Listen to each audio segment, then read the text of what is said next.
We are live, sir. Okay, so good afternoon, everybody.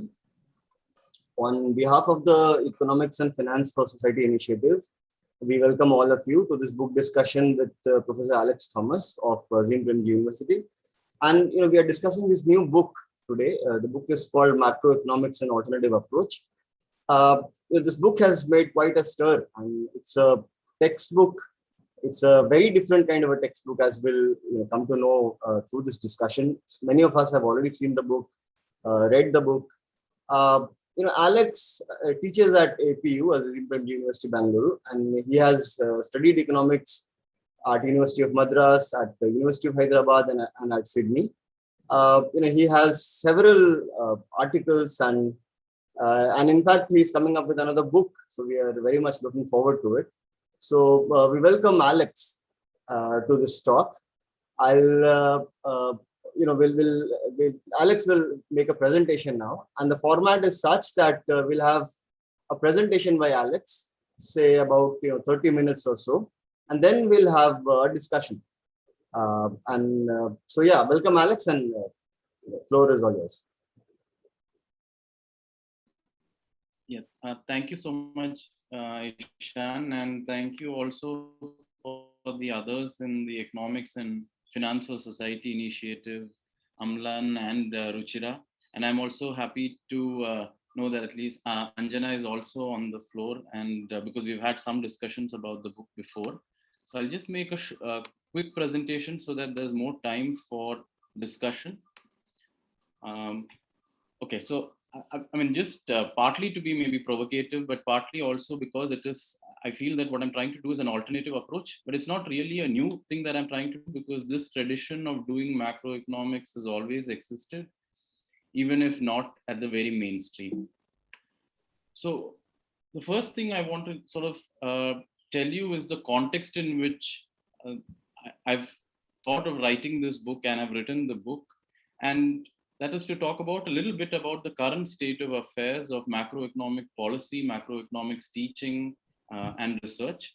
In terms of policy, one is, given the ease of computing and our own training, most of the policy decisions now rely on different forms of big data, or much more quantitative in nature. And of late, we have also seen an emergence of the use of RCTs, and that is also somewhat needed for policy. But my own sense is that the role of theory seems to be quite weak when it comes to policy questions, and that's not something that policymakers pay a lot of attention to, and there seems to be a lot more focus on issues around data. In the context of research, and particular to macroeconomics research, there is a dominance of new Keynesian economics, and it is essentially marginalist economics, or one might call it neoclassical economics. So that is what is really dominating macroeconomics research. And this research then trickles down into policy making, whether it's mostly the central banks across the world. Although there are many other journals which also produce other tradition or research in other traditions, and I'm just mentioning two traditions here. One is Marxian political economy and post-Keynesian economics. Both have very rich research programs with multiple people contributing. But as I ask this question often in my macroeconomics class, why is it that students don't read about Marx in a macroeconomics textbook? Especially given that Marx has made significant contributions to understanding cycles and crisis in a capitalist economy, it's a bit odd that we do not come across Marx in a macroeconomics textbook. When it comes to teaching, the question that we generally want to, we start off by asking is, what is the aim of the curriculum? And does this have, and in some ways, we of course want to have some sort of a connect with the job market, whether this job market is the academia, the corporate sector, or the social sector. I think that's important. But we also need to think about the aims of education in a non-instrumental way. And how do we think about that? And I'll get to it a bit later.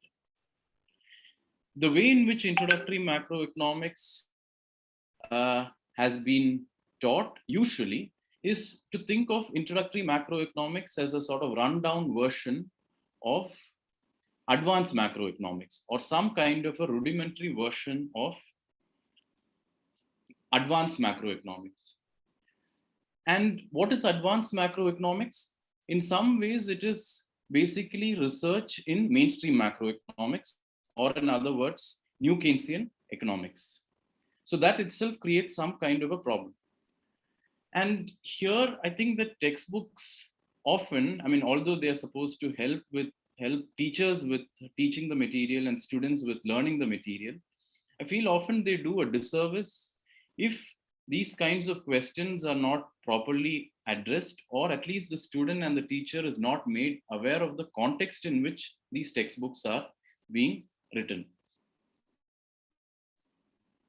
And fourthly, or the final point that I want to make, is about pedagogy itself. The way in which economics is taught, and maybe because it's because of the use of textbooks and other kind of material, largely it is taught as if things in economics are settled. So debates are not really taught, at least in conventional micro and macroeconomics. In macroeconomics, still, I think that debates are spoken about, but one can equally have debates in microeconomics too, because there are multiple paradigms in microeconomics or multiple schools of thought, but that's not usually how it's communicated. It's taught as if it is a settled subject.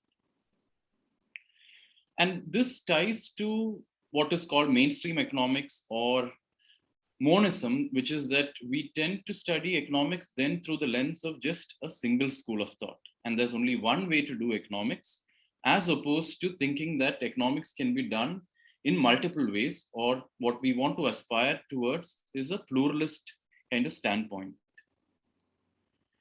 And and I remember this, especially when I was a student at the University of Hyderabad, many other social sciences and art subjects, there was a lot of criticism, there was a lot of debate on what is happening within their own disciplines, but somehow in the way economics is taught, at least in the mainstream way, there is a certain kind of uncritical attitude in which many ideas are communicated. And the textbooks, largely, again, not all textbooks, but most textbooks to me are quite ahistorical. And here I'm talking about microeconomics and macroeconomics textbooks. And by ahistorical, I mean they don't really contextualize the history in which these ideas have evolved. Whether we are talking about relative prices in microeconomics, or whether we are talking about the general price level in macroeconomics, we don't really understand what is the intellectual context in which they've come up, or what are the other theories that are available. Also, there is a stark missing of economic history. So this could be India's economic history or world economic history, but we don't engage enough with these aspects. And I would also make the claim that most of these microeconomics and macroeconomics textbooks are quite asocial. And what I mean by that is they don't really engage with the context in which we live or our students are living. And in particular, there is a notable absence of discussion on caste, on gender, on religion, and we can add other identities too. This is another point. It's not that, as I write in my book too, it's not that I think that mathematics is unimportant or not useful for analytical understanding. I think it is important, but this is not the only way to do economics. And just like we teach maths for economists, can we think of other languages and other perspectives through which we can analytically understand economics? So given this context, let me now try to say what is it that I am trying to do in my book, in contrast to what I think I've just set up as a state of affairs. What I do is I try to tell the reader that there are at least two schools of thought. You can have more than that, but given that I wanted the book to be compact and somewhat also tied to the material that I know very well, I've restricted it to two schools of thought. One is a mainstream school of thought, and one is broadly classical political economy or post-Keynesian economics. I also have an important role for critique, where I point out some conceptual issues with mainstream economics And I talk about how this alternative that is there in political economy is much more richer, conceptually speaking. And then I point out some contextual issues which come up even within heterodox economics, because we are talking about the Indian economy context. So in a way, the students get an idea that there are these various schools of thought, there are conceptual debates, and there are contextual issues that we have to grapple with. In terms of policy, again, policy debates are largely disconnected from some of the theoretical aspects of things. And here it's not just theory that I think is important, but in the book, I also deal with limited kinds of empirics, both of a quantitative nature and of a qualitative nature. And here, the question that I often think about is, how can we have more qualitative methods or qualitative understanding or qualitative data that can go into policymaking? And do we only look at quantitative information? And how do we have a mix of both going into policymaking? In terms of teaching, my book takes a particular approach.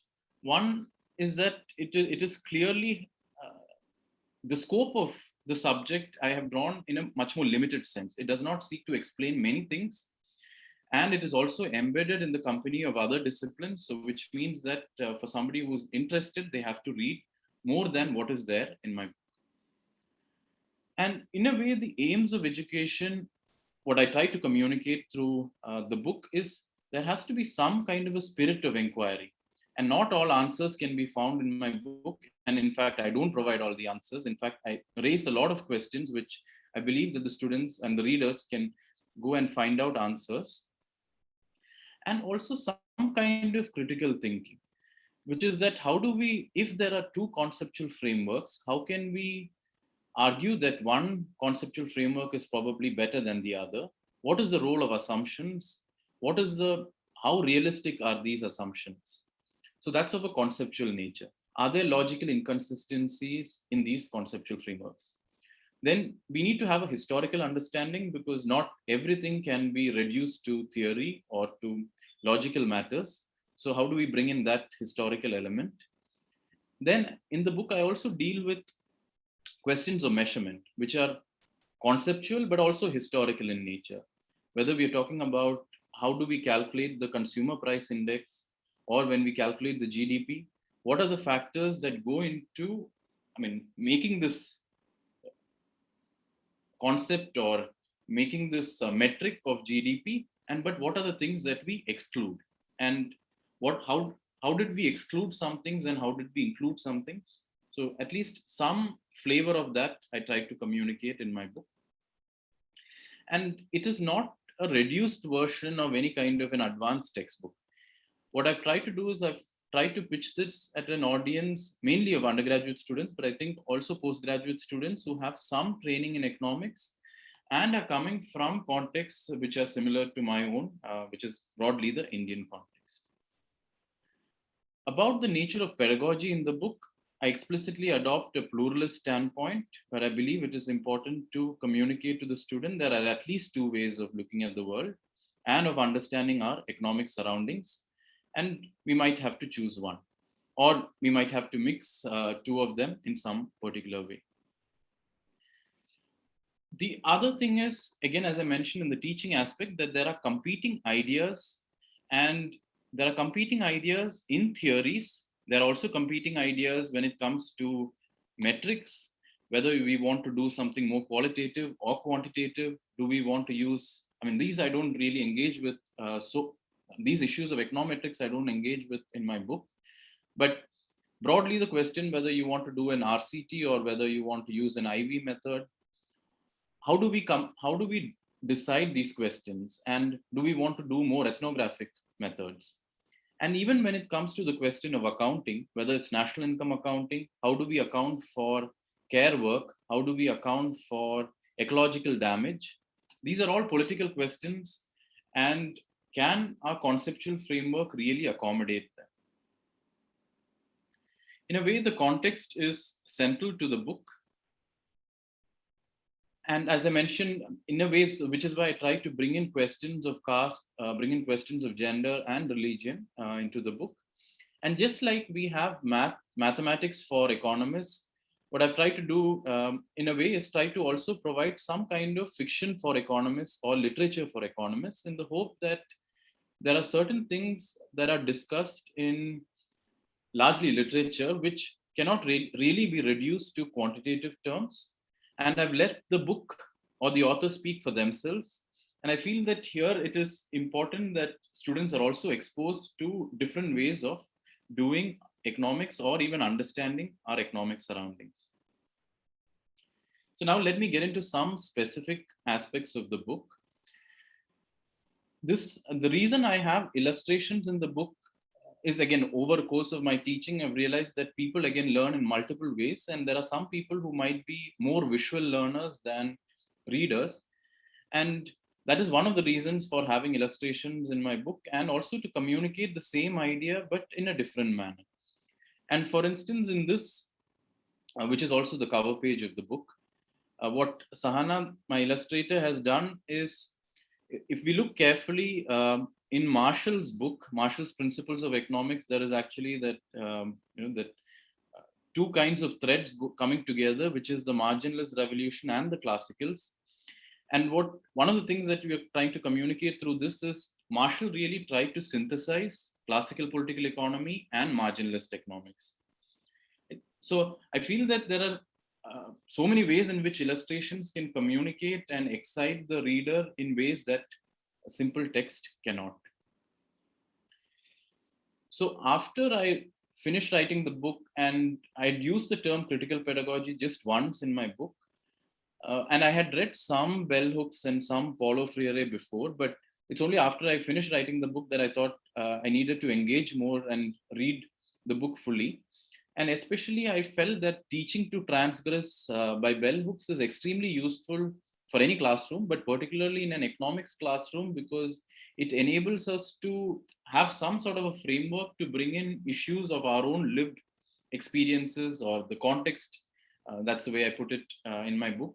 So how can we incorporate that along with even multiple material, whether it's literature, whether it's movies, whether it's newspapers, along with maybe parts of textbooks or parts of other books, and how can we bring that into a more critical and constructive and caring classroom?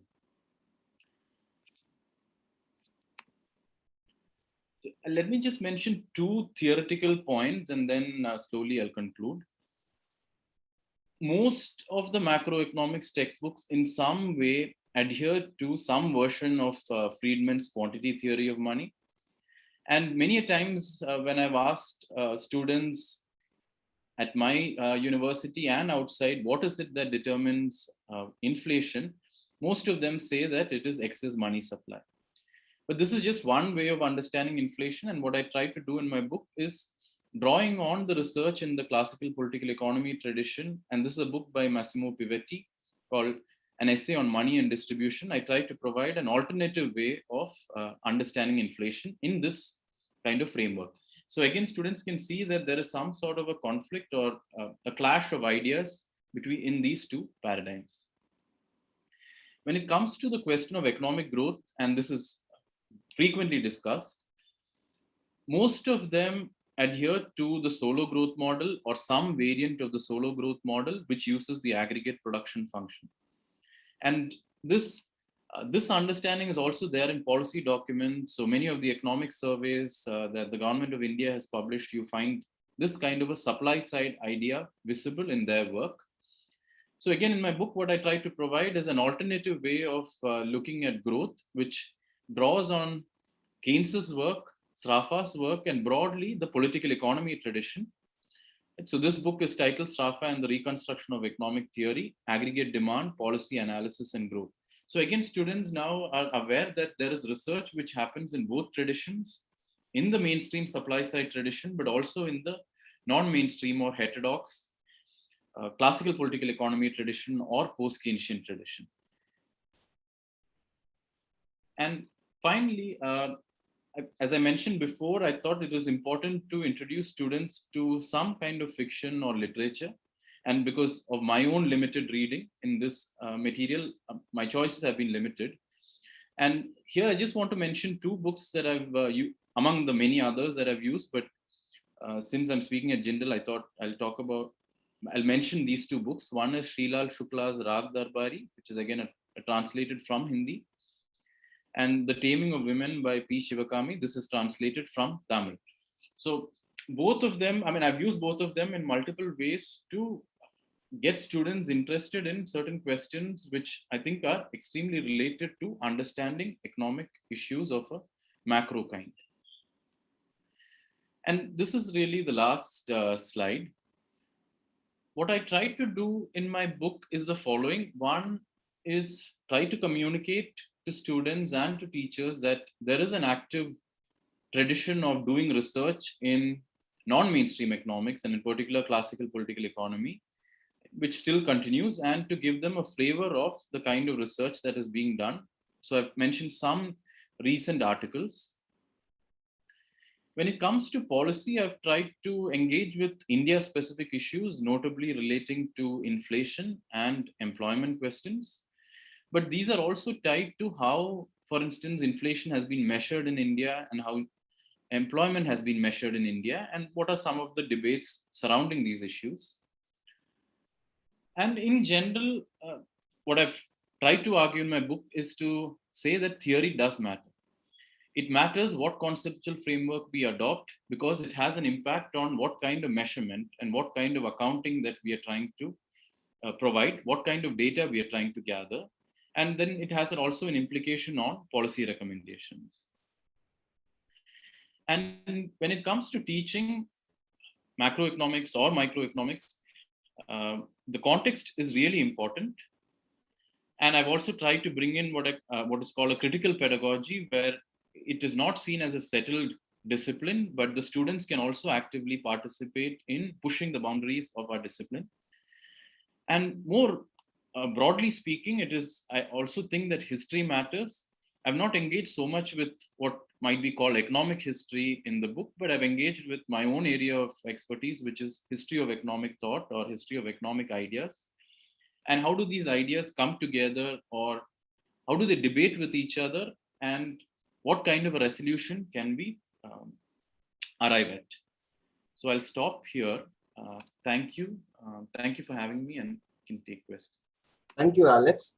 So how we have planned the session is that we'll have I'll ask Alex a couple of questions, or some questions, and then we can obviously open the floor for discussion. Thank you, Alex. I'll obviously recommend everybody to read the book. But Alex, the approach that you have taken is the road not usually taken. People don't usually go this way. Even if textbooks are written, there is definitely not a discussion of history and fiction and so on and so forth. So can you tell us what motivated you, or why did you decide to take this route in the first place? Yeah. Okay. So, I mean, as I write also in my book, I mean, I was not really planning to write a textbook in the first place because of my own dissatisfactions with the way textbooks are written. And I feel that they're too standardized and they don't allow for so much of variation or so much of experimentation in some ways. And in that sense, I thought I was happy that Cambridge University Press was willing to publish something like because it is not a conventional kind of textbook.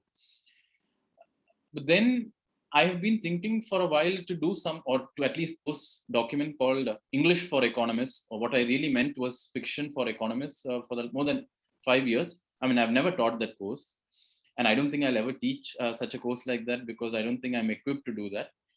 But I felt that it was important to bring in, these and kinds of questions into the classroom, because students who want to do economics are coming from many backgrounds. There are some students who are very good at maths. There are some students who are very interested in reading.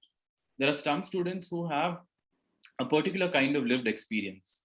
And I wanted a book which is pitched at the introductory level to somewhat cater to these multiple audiences in some way. And I thought, this could be one way to do it. And another motivation for doing it is also I mean, my own interest in libraries and books, and knowing that in most universities, it is very difficult for students to have access to multiple books because of the state of public libraries and the importance that is given to libraries in general. So I thought maybe what I can try to do is have extracts from different kinds of books, because I didn't want to rewrite what they have written in my own words, but I wanted the reader to get a flavor of their own writing. And I feel, ideally speaking, maybe if somebody has the knowledge in the regional language, I feel that would have been even better. But of course, that would be maybe too experimental. But I feel part of it was to provide the reader with some kind of a flavor of different kinds of writing. Okay. Now, see, I mean, in many universities, we have this option of, economic students taking one optional course in, let's say, literature but it is only that. I mean, it's just one course. Whereas you go on to say that, it is not only encouraged, but, the knowledge of politics and history is indispensable. So you say that you must know. Can you elaborate a little more on that? Why should students of economics, why do they must know history and economics and fiction and politics and so on? Yes, actually, when I was, I think, talking to another set of audience as well, I mean, I got this question as to how, I mean, why do I think that politics figures in macroeconomics in the first place? And I think the reason this kind of a, uh, you know, uh, divergence has happened between economics and politics is, one, I think political economy as a tradition has been sort of submerged, and the dominance of marginalist economics. And this attempt at being scientific in some way has meant that we don't want to call it economics anymore. We don't want to call it political economy anymore, but we want to call it.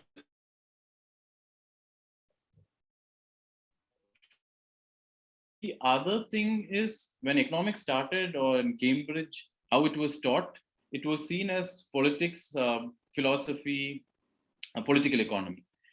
And it was taught to students jointly, fully recognizing that the question of distribution of material resources is a political matter, is a deeply political matter, and there is no way in which we can, remove the questions of politics, or we can remove normative questions or ethical questions from what we are trying to study, and they do figure somewhere. And I mean, just one example would be, even in marginalist economics or neoclassical economics, there is a strong link to utilitarianism or a particular kind of philosophy, which also has a political and a philosophical standpoint. But when we teach microeconomics, these kinds of history of ideas is never put forth. And students are often taught that there is normative economics and there is positive economics. So in the normative realm, you have role for politics, ethics, and such questions. But when we are doing positive economics, those issues don't come up. And what I've tried to do in my book is try to sort of reject that kind of a dichotomy, but say that, you have to look at them together in some way or the other. Okay. Alex, let's talk about the starting point or the entry point. So suppose we start, economics or learning about economics by defining it as, something which, which is about scarcity. So there is scarcity, and then there are resources, and then you need efficient, allocation of those resources. So suppose the entry point is not scarcity, or it is not, let's say, competition. It's, cooperation. So, what changes, and why should economists know, these different assumptions and entry points? Yeah. So in the book, I've distinguished between two kinds of definitions of economics. One is broadly the science of choice, or it could be the science of scarcity. And the other one is the science of wealth, or science of production in some ways. So the theory of production is much more important to political economy traditions, and the theory of allocation or the theory of scarcity is important for the marginalist tradition. But the implication of this, one of the implications that I can think in a macroeconomic sense is the theory or the marginalist macroeconomics is really suggesting that you have a tendency to the full employment of labor. And I think this is one strong kind of viewpoint that needs to be questioned. Whereas in the alternative tradition, what one is claiming is that there is a tendency to the unemployment of labor. Now, the implication of something like this, especially in the context of labor policy, is that in microeconomics or in marginalist economics, any kind of intervention is seen to be a problem. So if there is a minimum wage, then the students are taught that it creates inefficiency in the market and it leads to unemployment. If there is workers trying to unionize, it is said that it leads to inefficiency in the labor market, it leads to unemployment. So by definition, the scarcity approach has convinced generations of students who have gone on to become policymakers that any kind of wage bargaining or government intervention to have minimum wage policy is a bad thing.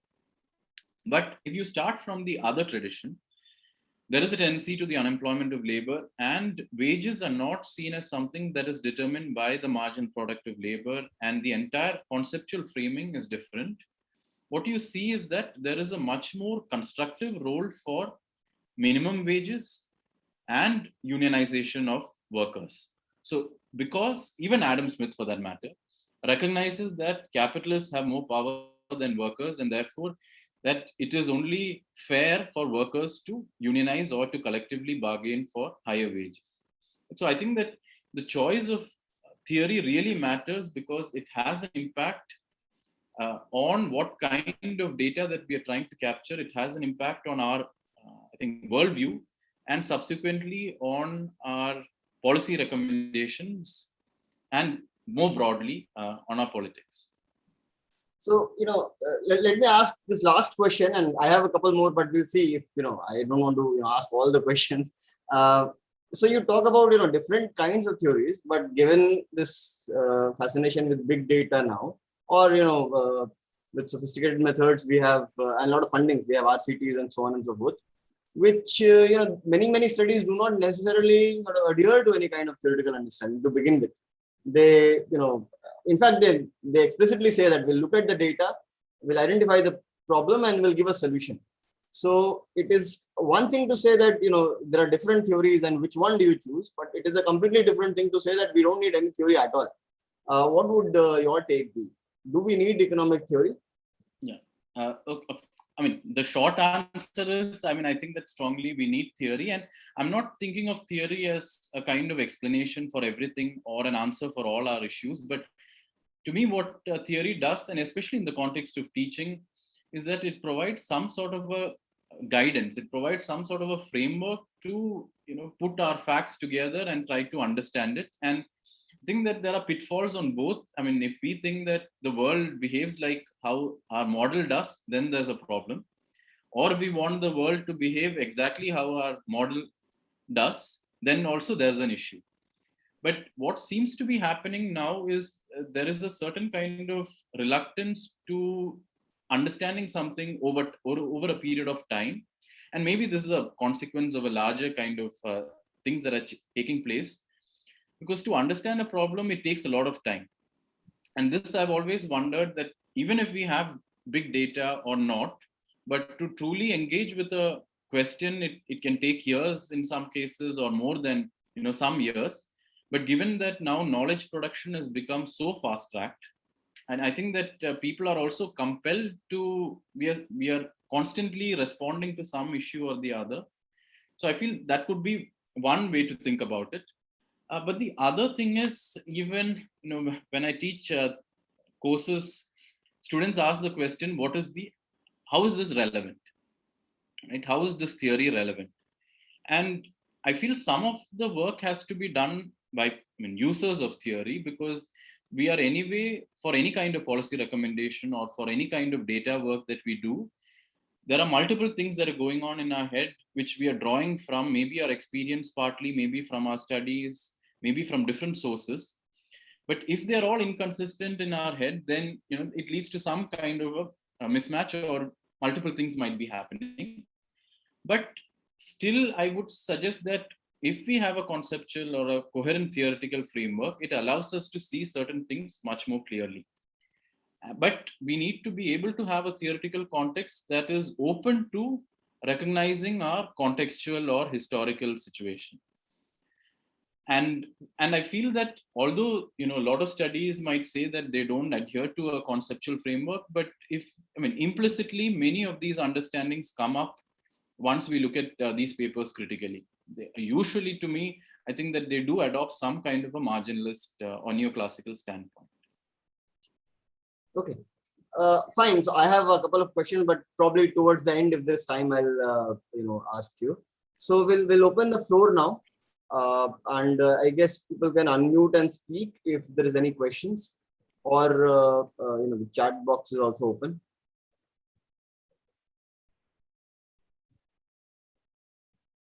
Yeah, Amlan.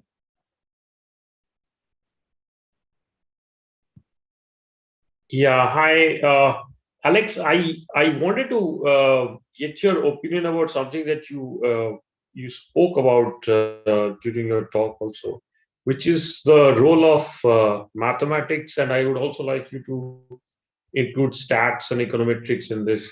So obviously, our discipline has been sort of dominated by this for quite a long time, and you were talking about uh, including other methods of data collection, maybe ethnographic studies and all these things.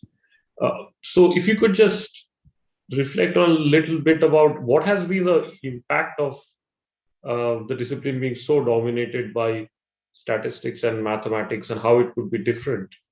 What are the things that we are missing out on, and maybe what are the things that we are doing better? So I would like to have your views on this aspect. Yeah. So Ishan, can I just respond to Amlan and then take the next question? Yeah, sure. Let's do it one by one. Okay. Yeah. So in the context of maths, now the way I think of it is this: that maths also has so many different fields of study, and because marginalist economics has been mostly interested in the question of marginal utility, marginal revenue, and such kind of questions, some idea of change, we have adopted calculus. Now, if we had a different kind of a conceptual framework, we might have wanted students to learn a different kind of mathematics. So that's one, is that in a way our theoretical framework sort of determines what kind of mathematical mathematics, or what kind of mathematics that we are teaching. So we are not teaching students in a way that there are different kinds of mathematics. Then depending on the problem, we can choose a particular kind of mathematical framework. But we are not doing that. We are just saying that this is what we think is important and we shall teach it.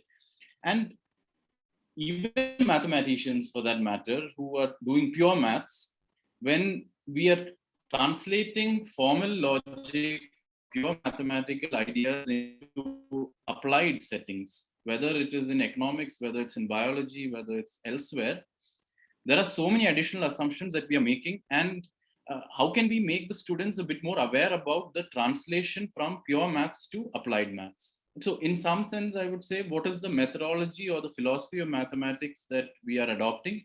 And is there some way to bring that into the pedagogy? Because then I feel we will become much more careful users of mathematics. So I'm not, in principle, I have no objection to mathematics. It's just that I feel we need to be, students need to be much more aware of, one, the history of mathematics itself a little bit, and the philosophy of mathematics. And here, even the question of econometrics. And what I would like to just mention here is, over the last 10 years or more, we have seen different kinds of metrics that have become popular. At one point, I remember this VAR model, which was considered an atheoretical model, time series econometrics for a long time. Then some kind of instrumental variable approach, which is now currently popular. So what we see, and what history of economics thought has taught me, is that there are fashions in economics. At one point, it was fashionable to do general equilibrium theory. At one point, it was fashionable to do game theory.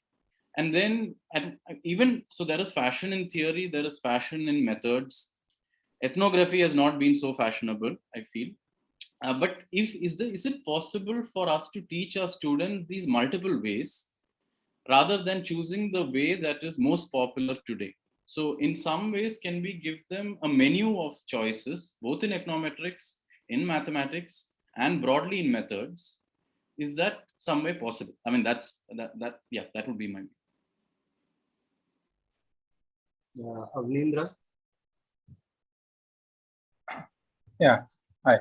Alex, first, I think I must congratulate you because I also teach history of economics, and sometimes I also feel that we have a kind of, pre-notions about everything. So, but what my question is, um, looking macroeconomics from the perspective of mainstream and political classical economy has very diverse kind of setup, because what I remember from when Leon Walras formalized his equilibrium theory, he applied for Peace Nobel Prize. So in not only once, twice, and his idea was that he for completely his contribution is towards making society in a peace situation. Why? Because now the economics is independent of politics. So now you don't require any authority, any political setup to bring efficiency in the system. So it's now an autonomous system. So and as John Robinson also puts it, that neoclassicals or mainstream economics do a rigorous work to prove that you don't need to do anything. So what essentially my question is, how do you synthesize these two kind of extreme views in your book? I confess that I have not read your book. Definitely after that I will buy and read that. How do you synthesize these two arguments to address a few questions, whether these two views are explicitly put there without having any interaction? How do you make them interact to address certain issues? My first question. Second, as a very common notion is that macroeconomics began with Keynesian notion, because that was a kind of uh, at that time the biggest critique of the existing mainstream economics, like efficiency and auto correction of market. So why not Keynesian things got a proper place? Again, I have not read your. I am just following your lecture. So why Keynesian macroeconomics, which is again a kind of a critique of mainstream economics at that time, it began a kind of, for the first proof that market cannot bring equilibrium automatically. There might be unemployment equilibrium. There's a need to have a kind of government policy of macroeconomics. So that's a kind of beginning of that. So why Keynesian part is not properly synthesized in your macroeconomics? So these two questions. Thank you. Yeah. Thanks, Avinindra, for those questions. So let me take the second question first, because although I didn't mention Keynes in today's presentation, Keynes is very important in the book, and in fact, the theory of output is a Keynesian, completely a Keynesian kind of setting, and so is the growth theory there, which I've used, is a post-Keynesian idea. But just to point out that it's true that conventionally macroeconomics starts with Keynes, but that is also, I feel, a wrong kind of a footing to me. Because if even Adam Smith, for that matter, or even earlier, with the rise of nation states, all these political economists were trying to say how can the nation grow richer? And in Smith or in Ricardo, they're trying to find out what leads to the wealth of nations or the growth of the wealth of nations. So these kinds of macro questions, macro question, not maybe conventionally in the way we think of macroeconomics, but macro questions are very much there in classical political economy, even before, for that matter, Adam Smith. And I feel that especially the question of crisis and the question of aggregate demand efficiency is there in Marx. In the work of Marx, it's also there in the work of Luxemburg. So then when we talk of macroeconomics, why is it that we do not expose students to the ideas of Marx or the ideas of Luxemburg? So that's the way I would respond to your second question. Now, the first question, I have used marginalist economics. I've presented it. Then I have a lot of sort of logical critique of marginalist economics. And then I've tried to present what I think is a better alternative in the political economy tradition. which also includes I include Keynes. There I bring in some kind of a contextual aspect of the Indian economy and trying to synthesize that. So in a sense, I'm not trying to synthesize marginalist economics and political economy. Here I would just mention that I think people have tried to address pluralism by various ways, and students sometimes ask me this question. I've taught them two things, but students don't want to leave one of them, or don't want to take a strong choice. So they're like, how can we have both? And my own response is that, to me, I think that pluralism is best taught through some kind of pluralism by antithesis and not by synthesis, at least at the level of teaching. But when it comes to research, I think that people are free to synthesize different schools of thought, if they want to do that. I mean, I myself don't do it, but it's a choice of the individual. And again, there are people who have tried to synthesize the views of somebody like Marx and Walras, or Marx and Marshall. So some people are comfortable with it, and I personally am uncomfortable with it. But it's just a personal choice, I think. And one other way to think of it, maybe in a more Indian context, is some people are okay with synthesizing Gandhi and Ambedkar, and some people are absolutely not okay with synthesizing Gandhi and Ambedkar. But I think it's a conscious choice that one has to make and defend that position.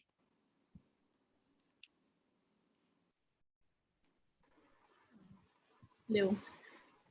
Hi, I'm Ruchira. I have a quick question, if that's okay. Shan, can I ask? Yes, please. Yeah. Hi, Alex. This was a great presentation, and of course, I've been following your Twitter feed for a while, and I have students who are very inspired by your Twitter feed as well. From looking, we were having a discussion. I remember we've had one discussion on interdisciplinarity, and I think one of the something you said was that neoclassical economics is also interdisciplinary and involves a certain anthropological understanding as well. So, and I thought you were right, because in today's behavioral economics, you do see a good deal of interest in gift economies, in issues of dowry. I remember there was one time when, Satish Jain did a lecture at CESP in JNU. And, one reason why he felt that neoclassical economics was, in fact, in many ways winning to the extent that, economics is a discord of ideas. But neoclassical economics was, Dr. Jain thought, winning the discord because it has an ability to take economics to a very large number of fields. So, there's a application to marriage markets, there's an application to dating markets. I myself find it very difficult to, do any feminist economics without starting at Becker. So, I mean, would it be absolutely incorrect? I mean, I think both types of economics are interdisciplinary, and some are to some extent even pluralistic. But is it a political rift between the two, or is it more pedagogical or methodological? Okay, all right. So, okay, you're asking a very difficult question. Let me try to. Okay, so first let me just try to tell you what at least the position that I take in the book on interdisciplinarity is a very cautious one, and maybe even if you read into it, it's probably a critical one. Because I feel what has happened, in the kind of interdisciplinarity that, especially at the undergraduate level, that we are following is sometimes students don't have a disciplinary kind of training. The core disciplinary training sometimes is a bit missing, but students know multiple things from multiple places. So for instance, if we see a work that combines let's say marginalist economics and feminist economics, or let's say ecological economics, but what is the core theoretical framework? And this is sometimes very difficult, or maybe even maybe my question is even wrong. We can't ask this question. If it is truly interdisciplinary, Is it even possible to think of a single unitary core? I don't know. But if we were to think of it, my own sense is that it is going to be neoclassical in nature. And of course, Becker's, or the kind of extension of the science of choice or the science of scarcity. Yes, the power is that it can explain everything, but that is also its failure. Because I feel, if you have something, if you use the same cost benefit analysis to explain everything in this world, then I feel that there is some sort of an issue there. But there might be people who also think this is its strength, because you're right that people have used it to explain dowry, marriages, and even now maybe animal behavior. So everything is now being put in this cost benefit analysis framework, and it is used to explain everything. Then I feel that, of course, one can bring in their political standpoints into this and make it more ecologically sensitive, make it more feminist, make it more Dalit sensitive. And I think all these are possible. But the question of whether the conceptual framework, the issues of logical consistency, the nature of realism of the assumptions, all these are questions that still can be asked. But by doing some kind of ad hoc adjustments to the model, we can make it say anything that we want. So I'll just mention maybe one more thing about this. And to me, the sort of fundamental difference between any kind of political economy tradition and marginalist economics is how they treat power. Because marginalist economics starts from the idea of asocial individuals, which is methodological individualism, then to bring in power in a fundamental way is very difficult. But you can bring it in through ad hoc, adjustments, you can talk about it, but it is not a fundamental part of their theoretical structure, as opposed to any kind of political economy tradition which talks about divisions within society based on power, whether it's based on land ownership, whether it's based on the ownership of capital. And in that tradition, I feel it's much more easier to bring in questions of power relating to gender or caste, because power is at the center of political economy traditions. And to me, that is a much more richer way of understanding it.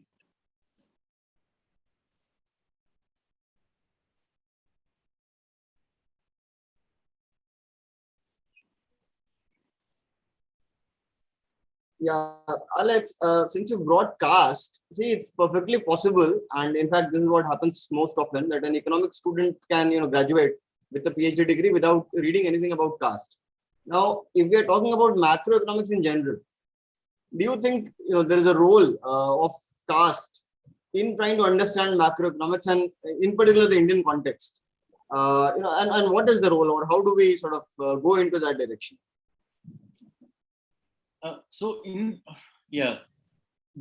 way we think of macroeconomics is only thinking at the level of aggregates, right? So we are saying, okay, we look at the price level, we look at GDP, we will look at these macro things. But I feel that we need, either we need to have a separate course on something like a sectoral macroeconomics, where we are trying to understand, let's say, agriculture sector, service sector, but we are also trying to understand different kinds of power structures or different compositions within these structures. What is the contribution of women, or what is the contribution, or how much of Dalits are employed in, let's say, jobs which provide money. So there should be some way in which because, and this point that I make, in a way, it's also critique of macroeconomics, because if we just do macroeconomics by looking only at the aggregates, and after all, GDP is a construct, there is nothing like the general price level in the real world when it's completely unobservable. So how do we relate this notion that macroeconomists spend so much time talking about, which is the real rate of interest, to the actual rate of interest that I might be paying to a money lender, or I might be borrowing, or might be paying to the State Bank of India? How do we make this link? So from macroeconomy all the way somehow to the individual experience. And I think that part we have to pay more attention to, because I feel that's where the Indian context can really come in. And there it depends whether I'm a man or not, or what is my caste, or religion, and all these things have some sort of a role. While at the macro level, I think one can say many things. I think that we still don't have that kind of an understanding of how that, can be connected to maybe an individual experience or a class experience or a group experience. Okay. Let me just ask one more thing and I'll be done. And then if there is anything else, others can. So, this question always comes. Do we really need to go back to, scholars who are writing in 1700s, 1800s? Why do we not, stick to, Stiglitz or, people of contemporaries, basically? How do you respond to that? Okay. So, I think there are two ways in which history of economic thought or how we think of ideas. One is that to think that science progresses in some kind of a linear fashion. So if it is linear in that sense, then if I take up a book by Stiglitz or a book by Mankiw, then whatever is good in the last 100 years is found in that book. Whatever is bad has been chucked out. So that's one kind of a view. But I feel that as people who know about the politics of knowledge production, the kind of how universities function, how university rankings function, how journal rankings function, it is impossible to think of any person for that matter or any text for that matter to not have excluded so many things, so many ideas. One can be the politics of language domination. There are so many ideas that are being produced in English languages. We never speak about it. And age, age is also a kind of metric which we can think. Why do we think of only what is written today as being necessarily good or superior? It's true that ideas have been, these texts were written in the past, but to me, ideas are always alive. And so this debate between these two traditions, in a way, people have asked me this question: is it a much more recent one that you have a labor theory of value, and now you have a utility theory of value, and it's because the economies have become more complex. Labor theory of value is not sufficient for it, but it's not like that. These kinds of fundamentally philosophical debates or conceptual debates, even Adam Smith is engaging with it. When he's writing in 1776. So I think these debates about ideas continue to remain with us in various ways. Some maybe very clearly, but some it could be surreptitiously through national accounts data. It could be through how data on employment is being captured. But unless we do some kind of a thorough history of ideas, we might sometimes, one, we would not know the history, and two, I feel we might be missing out on critical questions that have been posed in the past. And in fact, it's only very recently, I think just 2 months ago, when I was reading a book on the history of GDP, I read that when Simon Kuznets was working on the national account statistics, he advised that we should not include G, government expenditure, in national income accounting. And his logic was that during wars, if you include G, it will seem that you have a big. Now, if you have wars, how does this really impact the country? I think that there are a lot of these debates which exist, and if we only read what is written today, because if I'm writing, I have just read a limited number of things. I've only engaged with a small number of issues and small number of authors, but so much is being excluded. So I feel that of course we can't read everything, but there should be some way in which we oppose this idea that students think that we'll only read what is being written by people today. And maybe I'll just add maybe one more thing about dissemination of knowledge, or the politics of knowledge dissemination, is also that today I feel we have to be alive to disseminate knowledge, because we need to have social media accounts or something like that. But people have published so many interesting ideas in the past, and maybe we just lose them. And so what do we do about it? So I feel there should be some way in which we are able to curate, or at least have in one place, various people who have written about it. Okay, so if there is, yeah, Anjan. Hi, Alex. Nice to see you. I mean, I really liked the book. I think we've discussed it before also. I think the contribution I felt was not just in terms of giving a macro textbook, but also your ideas about pedagogy, and I think that's relevant beyond, beyond someone who's just teaching macroeconomics. So my question is just about your experience of adopting the kind of approach that you're suggesting. And that's a kind of undercurrent that's going throughout your book, I think, your general approach to pedagogy. So, questions like, I'm sure you're learning while you're teaching, as we all do. So questions that you might have had before, like you said, why is this relevant that students asked you? From adopting the kind of approach that you suggest, you feel like, there's been a change in how students are receiving economics. Yeah, so actually, yeah, it's true that some of the questions I remember. One of the questions I mentioned in my book too is a student asked me that I find microeconomics much more intuitive than macroeconomics.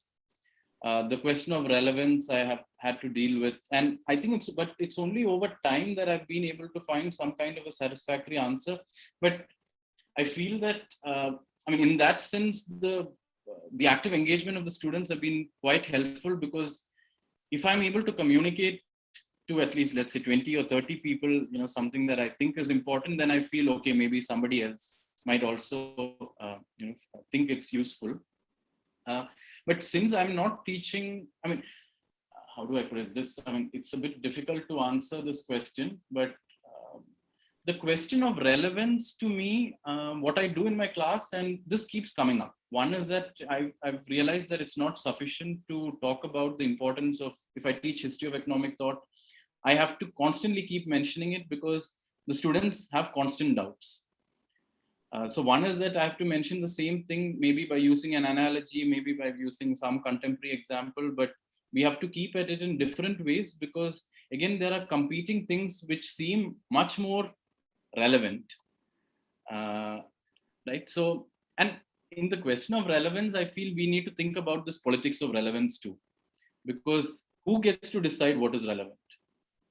And what does relevance mean? Are we talking about relevance to policy making? Are we talking about relevance in our own ways of living? Are we talking about relevance in having some kind of a non-instrumental education? So, generally when people think of relevance, it's a much more immediate application. So I feel we need to sort of, somehow critique the idea of relevance itself, so that multiple ways of understanding can come in, and multiple ways of, I think, thinking about relevance as well. But I don't know if I fully maybe responded to your question somewhat. Yeah, that covers it. Yeah. So Also, Alex, yeah, no, if go I ahead. can ask one more question. Yes, please. I found this idea of using visuals also really interesting. And I think, if I'm not wrong, Sahana was also one of your students. So, and the illustrations are really beautiful. That again, is that is that an idea that you've picked up while teaching, or is it something that specific students have identified with visuals, or is it something that we use PPTs now more often? So is it something that you think is related to that, where people use images and things like that? Yeah, thanks, Anjana, for asking. I think that's my favorite question, because I didn't do the illustrations in a way. But no, so I don't use PPTs in my class at all.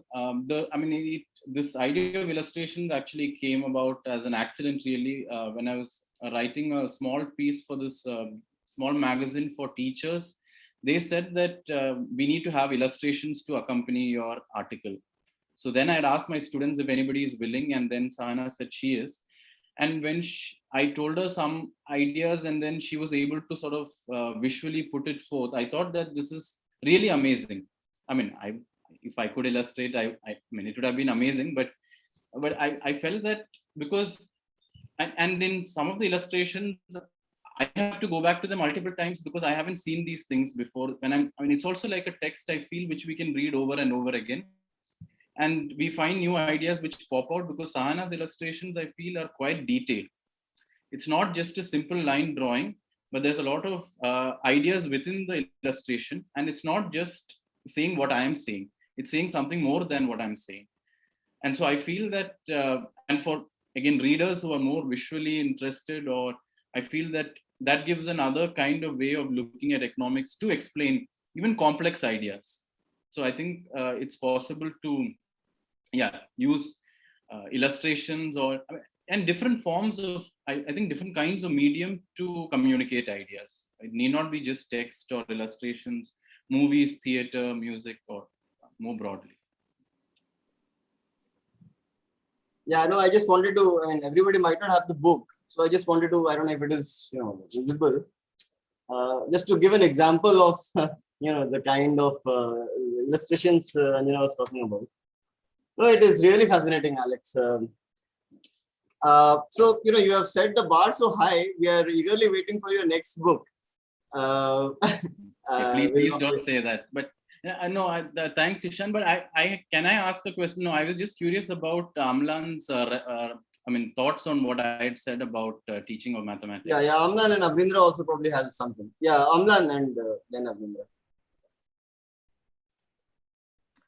Well, actually, what I was sort of hoping to discuss a little more, maybe if we had more time, was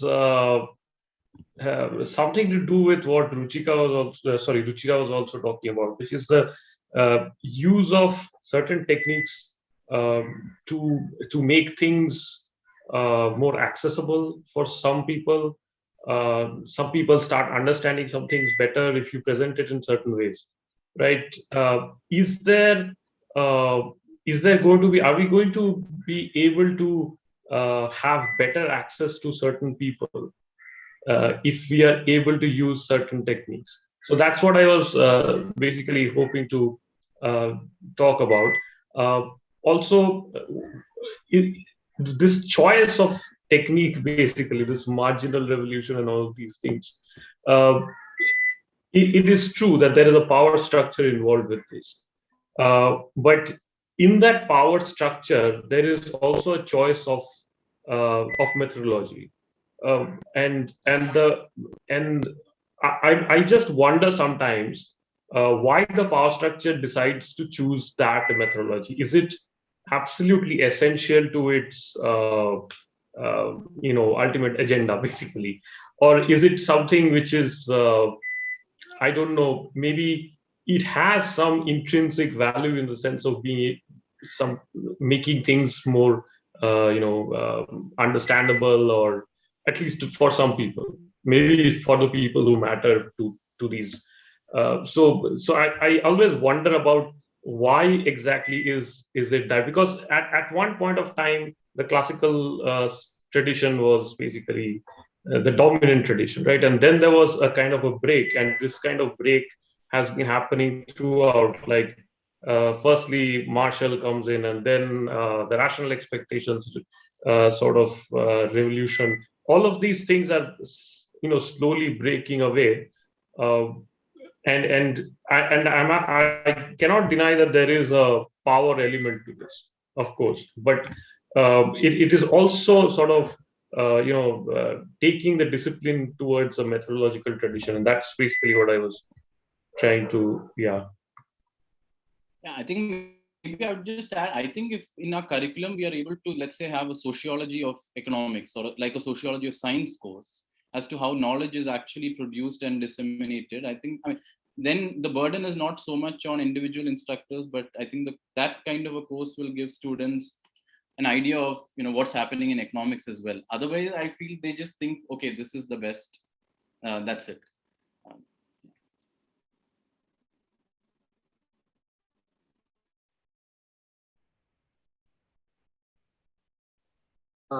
Yeah, Abhindra. Hi, so basically I'm also interested in your new project, which is history of economic thought or something. So what I see, because I'm teaching this course for a long, now it's probably more than three years. So what I actually felt while teaching this, we have most of the books which are basically explain a linear kind of development of economic thought. So you talk about theory of value, then you own begin with Adam Smith, then you only add a few things very linearly through some departure in Malthus or Ricardo or then Marx, and then you all of a sudden come to a conclusion that okay, it's gone because we had a marginal revolutions and all. But when I firstly I also first year I taught that in a similar manner, but later when I started reading the original text, then I found that it's not that linear.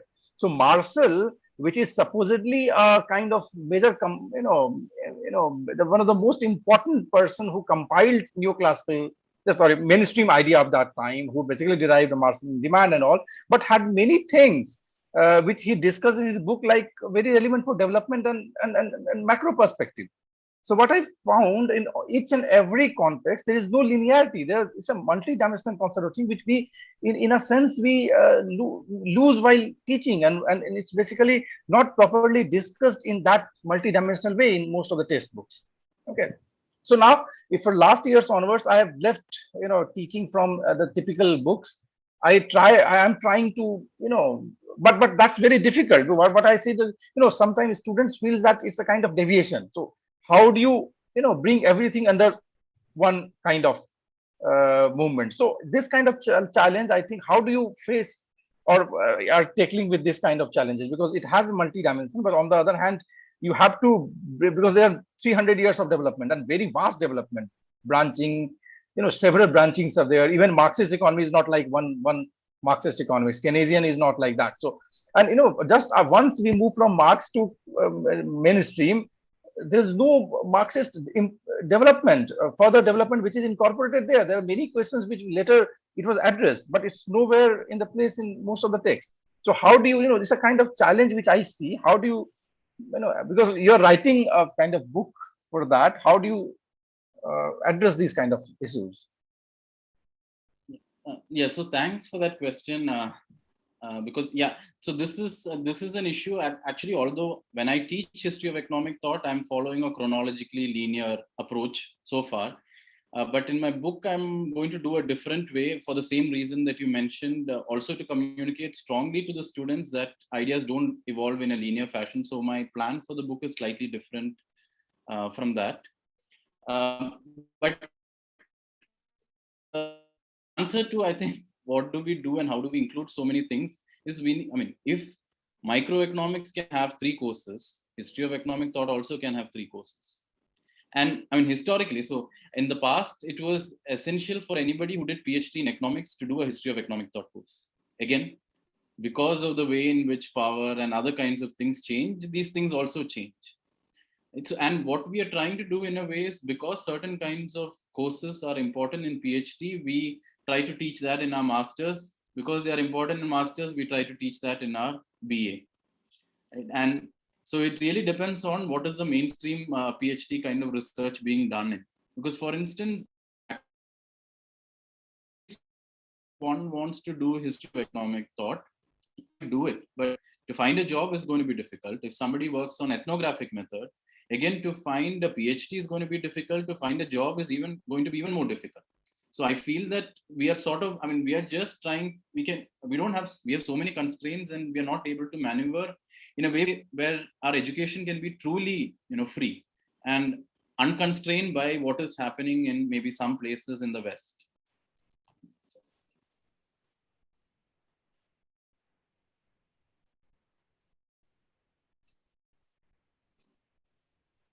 Yeah, so if there is nothing else, shall we wrap it up? I think it has been a great session. It would have been even better if Alex was here in person. Maybe when things are normal, one day we'll invite you and we can have, a bigger discussion. So I think speaking on behalf of all of us, I think we have enjoyed this a lot. Thank you very much for being with us, for taking out the time.